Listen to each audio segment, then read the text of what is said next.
Hello guys, இப்போ நம்ம எங்கே போயிட்டு இருக்கோம் அப்படின்னு பார்த்தீங்கன்னாக்கா ஊருக்கு தான் போயிட்டு இருக்கோம். ஸோ இந்த ட்ராவல் எப்படி இருக்க போகுதுன்னு சொல்லிட்டு வாங்க போய் பார்க்கலாம்.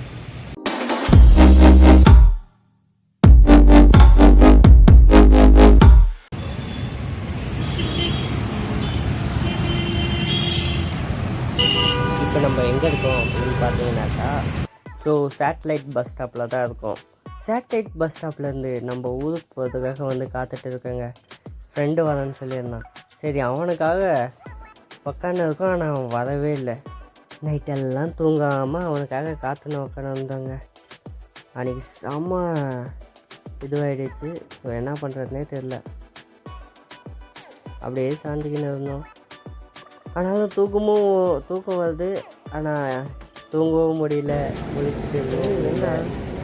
அப்புறமா என்ன பண்ணுறது, நீங்களே பாருங்கள். டைம் 11:49 ஆகுதுங்க. ஆடா 11 மணி.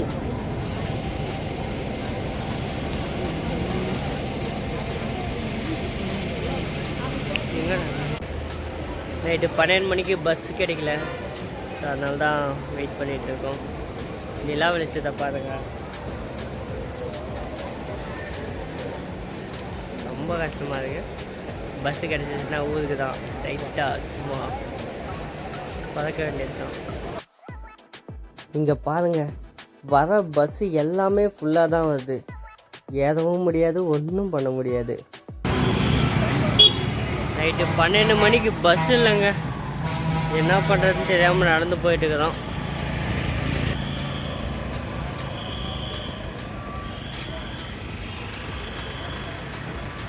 சேட்டலைட் பஸ் ஸ்டாப்பில் நின்று செம்மையாக தூக்கம் வருது. என்ன பண்ணுறதுனே தெரில. எவன் கேட்டால் கருப்பாத்திட்டு எப்படா வெளியே இருந்துச்சு. அப்பா, அப்புறம் எப்படியோ ஒரு வழியாக பஸ்ஸு கிடைச்சிருச்சுங்க. ஆனால் சீட்டு ஏதோ ஒரு இடத்துல கிடச்சிச்சு. உக்காந்துட்டோம். அதை பிடிக்கிறதுக்கே நைட்டு 1 மணிக்கிட்ட ஆகிடுச்சு. ஸோ இப்போ தான் ஊருக்கு போயிட்டு இருக்கோம். ஆஹா, இயற்கை காற்று அப்படியே சில்லுன்னு அடிக்குது நைட்டில். எப்படி கேது பாருங்கள். அப்பாடா, எங்கள் ஊருக்கு இறங்கியாச்சு. இதுதாங்க காலையில் எல்லோரும் நடந்து போயிட்டு இருக்கோம். ஸோ வீட்டுக்கு போகலாம் அப்படின்னு சொல்லிட்டு போயிட்டு இருக்கோம். இந்த வழியெல்லாம் நான் ஸ்கூல் போயிருக்கேன். ஸ்கூல் போகும்போதெல்லாம் இந்த வழியில் நான் போயிருக்கேன். அந்த காலத்து ஞாபகம் செம்மையாக இருக்கு இல்லைங்க. இங்கே தான் நிறைய இதெல்லாம் இருந்துச்சு. அதுக்கப்புறமா கழனிக்கட்டுக்கு போயிட்டு அங்கே போயிட்டு செம்ம கருந்தோட்டம் நல்லா இருந்துச்சுங்க. நான் நினச்சேன் ஃபுல் வெயிலாக இருக்கும், ஃபுல் எல்லாம் காஞ்சி போயிருக்கும் அப்படின்னு நினச்சேன்.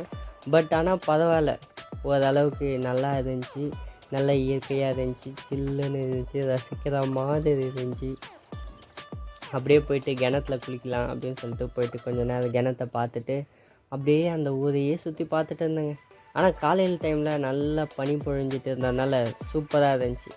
உண்மையிலே நீங்கள் காலையில் டைம் நல்லா ரசிக்கலாம். அதுக்கப்புறம் வெயில் ஏறிச்சுன்னு வச்சுக்கோங்க, அவ்வளோதான், எதுவும் பண்ண முடியாது. ஸோ இந்த கிணத்துல தான் நாங்கள் எப்பயுமே குளிக்க வருவோம்.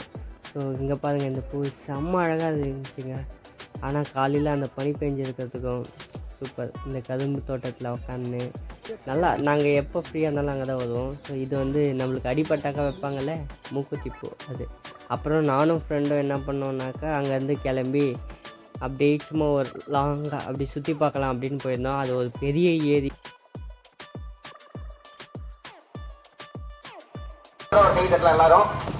Bye guys. ஹலோ காய்ஸ், அவ்வளோதான், வந்ததெல்லாம் சுற்றி பார்த்தாச்சு.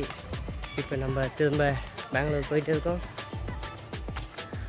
இந்த ட்ரிப்பெல்லாம் எப்படி இருந்துச்சுன்னு சொல்லிட்டு மறக்காம கமெண்ட் பண்ணுங்கள், லைக் பண்ணுங்கள், ஷேர் பண்ணுங்கள். திரும்ப பெங்களூர் கிளம்பியாச்சு. இப்போ எங்கே இருக்கோன்னு பார்த்தீங்கன்னா இப்போ நம்ம திருவண்ணாமலையில் இருக்கோம். இப்போ பெங்களூர் கிளம்பியாச்சு.